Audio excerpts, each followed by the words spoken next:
Comme Disclosure Day, le nouveau film d'extraterrestres de Steven Spielberg, sort en salle cette semaine, j'ai eu envie de revoir, façon zapping, un autre film du cinéaste sur les aliens. Alors non, pas La Guerre des Mondes, ni E.T., ça je l'ai déjà fait. Non, j'ai eu envie de revoir Rencontre du troisième type, mais rapidement, en 9 minutes précisément, avec comme principe laisser mon esprit vagabonder au maximum. Rencontre du troisième type, Richard Dreyfuss et François Truffaut, Melinda Dillon et son fils Barry, une station-service et un McDo, un xylophone et une poupée martyrisée, et puis la Devil's Tower dessinée, puis refaite avec de la glaise, et enfin découverte en vrai.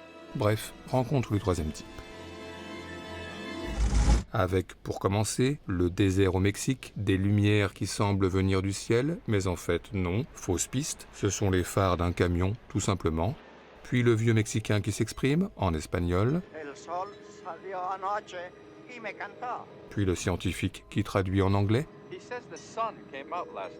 Puis comme François Truffaut ne parle pas anglais, Bob Balaban, son assistant, qui traduit en français. Il dit que le soleil était venu ici hier soir. Compliqué, mais en même temps, le langage et la communication sont de fait les thèmes principaux de Rencontre du troisième type. Ensuite, une transition typique du cinéma de Spielberg, puis les aiguilleurs du ciel face à leurs écrans, et hop, une pensée pour Y a-t-il un pilote dans l'avion, mais rapide. Puis, dans Rencontre du troisième type, la découverte du foyer de Richard Dreyfuss, avec ici un train électrique, et je me suis dit que ce serait bien de faire un jour un sujet dans Blow Up sur le train électrique. On y retrouverait l'accident refait dans The Fableman de Steven Spielberg, tiens. Mais aussi le train que démarre Amy Irving par la pensée dans Le Fury de Brian De Palma. Sans oublier les rapprochements entre Jean-Marc Barr et Barbara Suková dans Le Repas de Lars von Trier. Et enfin la course-poursuite finale dans Wallace et Gromit, un mauvais pantalon. Oui, le train électrique, prochainement dans Blow Up. Ensuite, dans Rencontre du troisième type, panne électrique générale, Richard Dreyfuss appelé à la rescousse avec sa camionnette qui s'arrête à un passage à niveau avec les phares d'une voiture derrière lui, sauf que, fausse piste encore, mais cette fois inversée, ce n'est pas une voiture mais bien un ovni. Puis une lumière venue d'ailleurs, Richard Dreyfuss aveuglé, puis les ovnis qui s'en vont et qui ne payent pas le péage. Puis retour à la maison avec des enfants qui dorment n'importe comment. Un baiser rapide ici, entre Terry Garr et un Richard Dreyfuss, l'esprit visiblement ailleurs, puis le désert de Gobi en Mongolie, avec la découverte d'un navire échoué dans le sable, et hop, une pensée rapide pour Jean Reno, en impayable Enzo, dans Le Grand Bleu. Puis, dans Rencontre le troisième type, Richard Dreyfuss dans sa salle de bain, qui devient un peu bizarre et fait n'importe quoi avec sa mousse à raser, mais peut-être pas autant que Bob Geldof dans The Wall.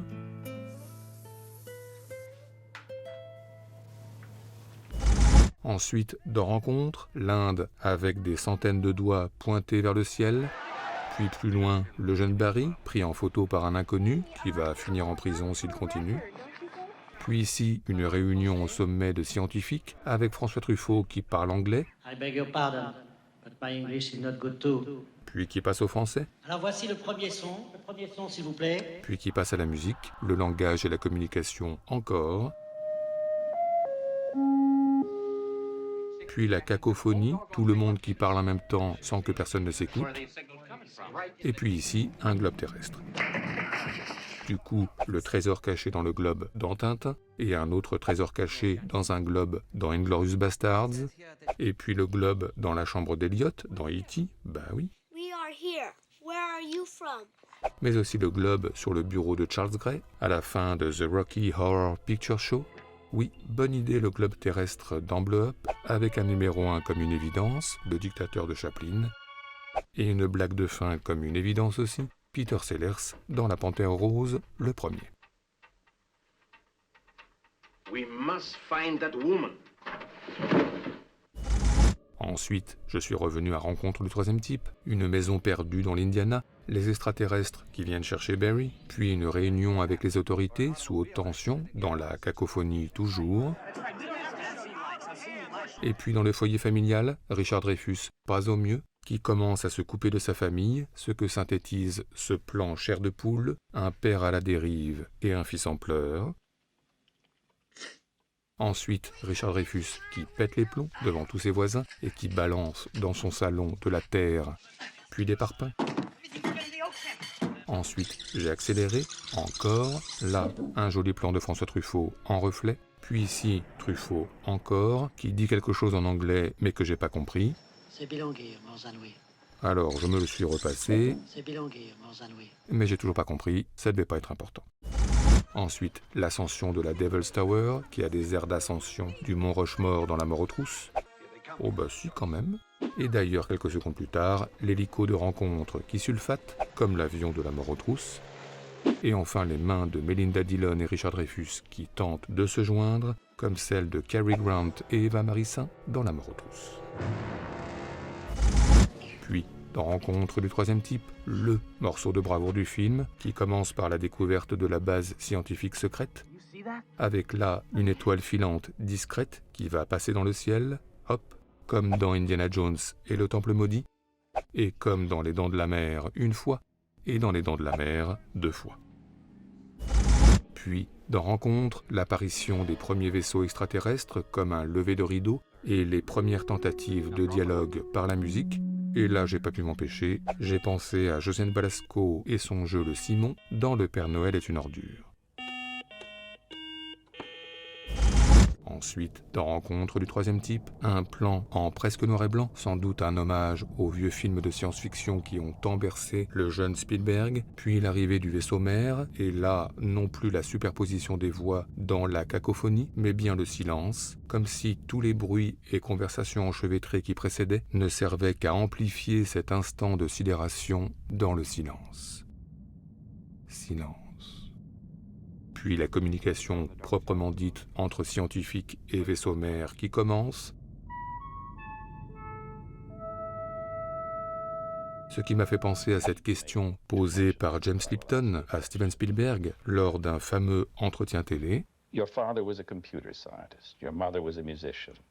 When the spaceship lands, how do they communicate? That's a very good question. I like that. You've answered the question. Et donc, dans Rencontre du troisième type, les scientifiques qui communiquent avec les extraterrestres certes, mais par extension, le père et la mère de Spielberg qui se parlent, échangent et partagent enfin, et c'est beau.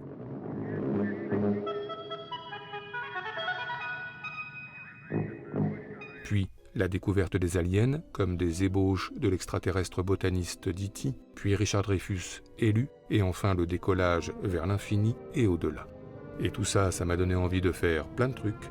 Visiter la Devil's Tower et aller dans le désert de Gobi, retrouver mon TGV électrique de 1983 et mon jeu Simon de 1984, mais surtout revoir tout François Truffaut et tout Steven Spielberg, et pourquoi pas en même temps, histoire d'imaginer une dernière collision en guise de conclusion. Enfin bref, j'ai revu Rencontre du troisième type en 9 minutes chrono, et même si j'ai beaucoup vagabondé, eh ben c'était toujours aussi bien.